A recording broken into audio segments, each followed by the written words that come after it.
وصورکم فاحسن صورکم، اس نے تمہاری شکلیں بنائی، صورتیں بنائی، پس خوبصورت صورتیں بنائی۔ ورزقکم، رزق دیا تم کو، من الطیبات، پاکیزہ چیزیں، پاکیزہ چیزوں سے رزق دیا تمہیں۔ دیکھو رزق کو اپنے ہاتھ میں لے کر دیکھو، اللہ نے کیا کچھ بنا دیا، اناج بنا دیا، پھل بنا دیے، گوشت بنا دیے، ہر چیز پاکیزہ ہی پاکیزہ، انتہائی پاکیزہ۔ دوسری مخلوقات کو دیکھو وہ کس قسم کی چیزیں کھاتے ہیں، کیسی روزی ان کی ہے، وہ کیا چیزیں کھاتے ہیں، کیا چیزیں کھاتے ہیں، اور تمہیں اللہ تعالیٰ نے کتنی پاکیزگی عطا فرما دی، انتہائی پاک اور پاکیزہ عمدہ رزق تمہیں عطا فرما دیا۔ فتبارک اللہ رب العالمین، پس اللہ تعالیٰ بڑی برکت والی ذات ہے کہ تمام جہانوں کا رب ہے، تمام جہانوں کا رب۔ برکت والی ذات کا معنی اس میں برکت ہی برکت، ہر چیز کو بڑھاتا ہی بڑھاتا ہے، کوئی وہاں کمی نہیں ہے، اس کے خزانوں میں کمی نہیں ہے۔ کب سے دنیا کھا رہی ہے اور کب تک کھاتی رہے گی، جیسا کہ حدیث قدسی میں سارے انسان، سارے جن جو گزر چکے وہ بھی آ جائیں، جو موجود ہیں وہ بھی آ جائیں، جو آئندہ پیدا ہوں گے وہ بھی آ جائیں، اور ایک میدان میں جمع ہو کر اللہ تعالیٰ سے جو چاہے مانگے، اور اللہ سب کو دیتا جائے دیتا جائے دیتا جائے۔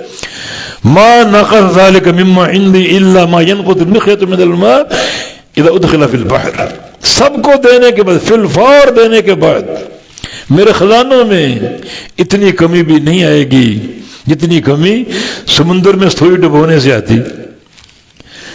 سمندر آپ کے سامنے ٹھاٹھے مار رہے، ایک سوئی ڈبو کر نکال لو، کچھ کمی محسوس ہوگی؟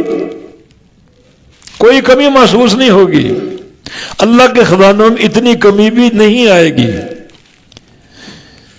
یہ اس کا رزق ہے اور اس کی عطا تو بڑی بابرکت ذات ہے جو تمام جہانوں کو پالنے والا ہے۔ هو الحی، وہی زندہ ہے۔ هو الحی، مبتدا خبر دونوں معرفہ ہیں، اور جب خبر معرفہ ہو تو کلام میں حصر پیدا ہو جاتا ہے، وہی زندہ ہے، باقی کوئی زندہ نہیں، باقی سب کی زندگی عارضی، وہ زندہ ہے، اس کی زندگی حیات اس کی مستقل، ایسی ذات ہے ہمیشہ سے ہے جس پر کبھی عدم نہیں آیا اور ہمیشہ رہے گا، کبھی فنا نہیں آئے گا۔ ازلی اور ابدی، اللہ ازلی اور ابدی ہے۔ ازلی کا معنی کبھی معدوم نہیں تھا، ہمیشہ موجود ہے، اور ابدی کا معنی کبھی معدوم ہوگا نہیں، ہمیشہ موجود رہے گا۔ والجن والانس یموتون، جن بھی مر جائیں گے، فرشتے مر جائیں گے، پرندے چرندے جانور سب مر جائیں گے، حتیٰ کہ ملائکہ بھی، ایک اللہ باقی، وہی زندہ ہے۔ لا الہ الا ہو، نہیں ہے کوئی معبود مگر وہی۔ فدعوہ مخلصین لہ الدین، پس پکارو اس کو اسی کے لیے دین کو خالص کرتے ہوئے۔ فدعوہ مخلصین، یہ حال واقع ہے مخلصین، اس کو پکارو اس حال میں اس طرح کہ اسی کے لیے دین کو خالص رکھو، خالص اس کی عبادت ہو، خالص اس کا دین ہو، نہ دین میں کوئی ملاوٹ ہو، نہ عبادت میں کسی قسم کا شرک ہو، نہ کوئی ریاکاری ہو، اخلاص پر قائم ہو۔